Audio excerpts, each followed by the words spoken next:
अस्सलाम वालेकुम, welcome to Khan Academy Sangad. जी हाँ, आज से हम एक और नई क्लास शुरू कर रहे हैं और वो है माइक्रोसॉफ्ट एक्सेल। माइक्रोसॉफ्ट एक्सेल जो है ना आज से हम शुरू करेंगे इंशाल्लाह।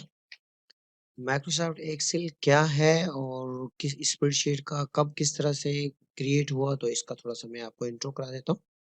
माइक्रोसॉफ्ट एक्सेल एक स्प्रेडशीट सॉफ्टवेयर है जिसके ज़रिए आप मालूमात को स्टोर, ऑर्गेनाइज़ और एनालाइज़ कर सकते हैं। यानी डेटा का तज्ज़िया कर सकते हैं।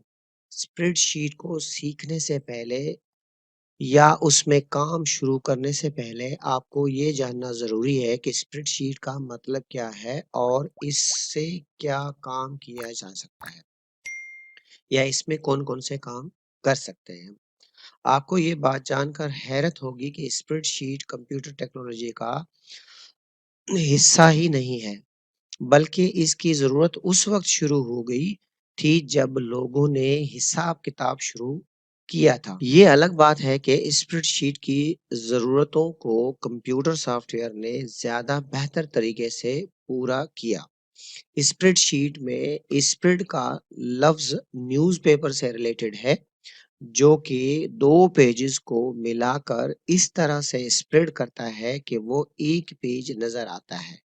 आपको ये न्यूज़पेपर पढ़ते होंगे, उसमें आप देखिएगा 2 पेजेज़ होते हैं और उसको जब आप ओपन करते हैं, तो वो आपको 1 नज़र आता है।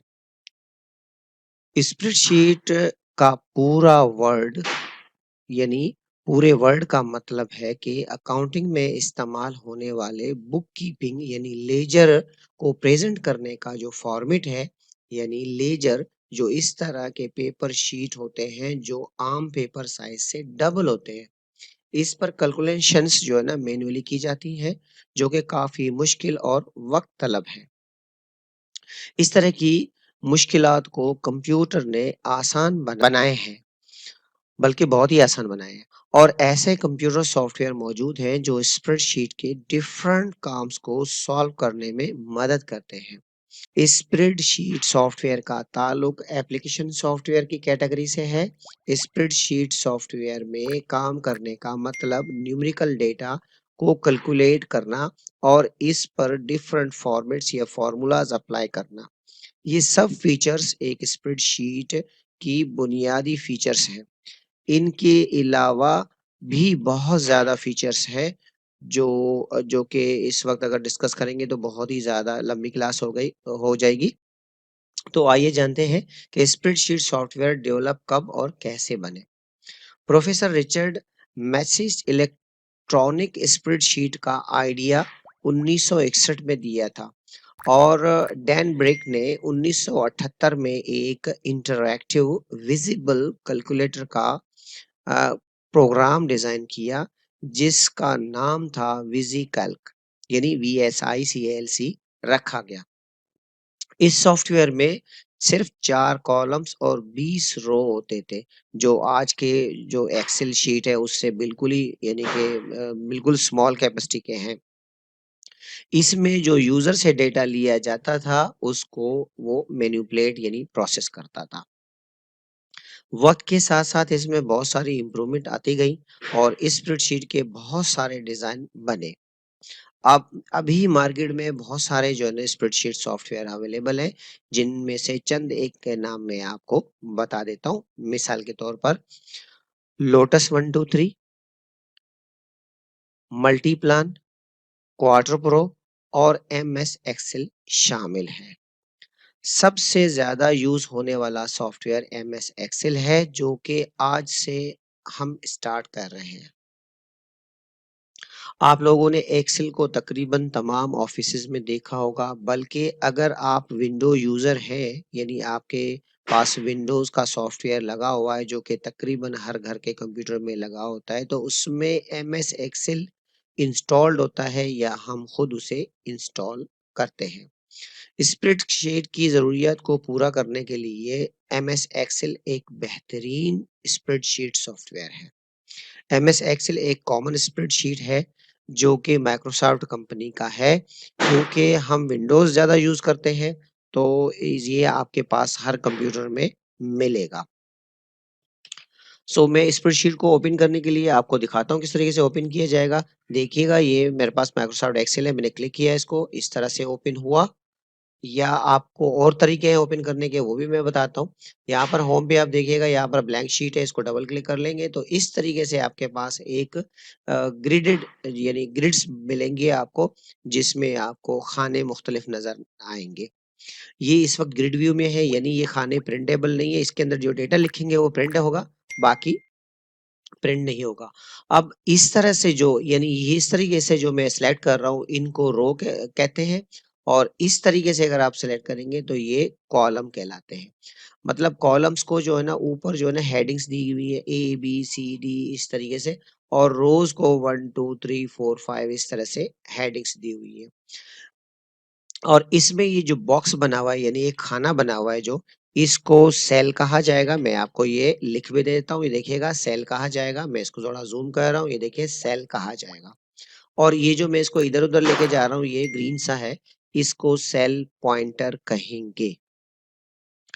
अब ये कितने सेल है, कितने क्या है जो ना इस एक शीट में, देखिएगा इसमें जो फाइल का जो नाम है, इसको बुक वन कहेंगे। यहाँ देखिए ऊपर लिखा हुआ है बुक वन, या वर्क बुक कहेंगे, या वर्क जो ना शीट भी कहेंगे, इसको स्प्रेड शीट भी बोलेंगे, स्प्रेड शीट फाइल।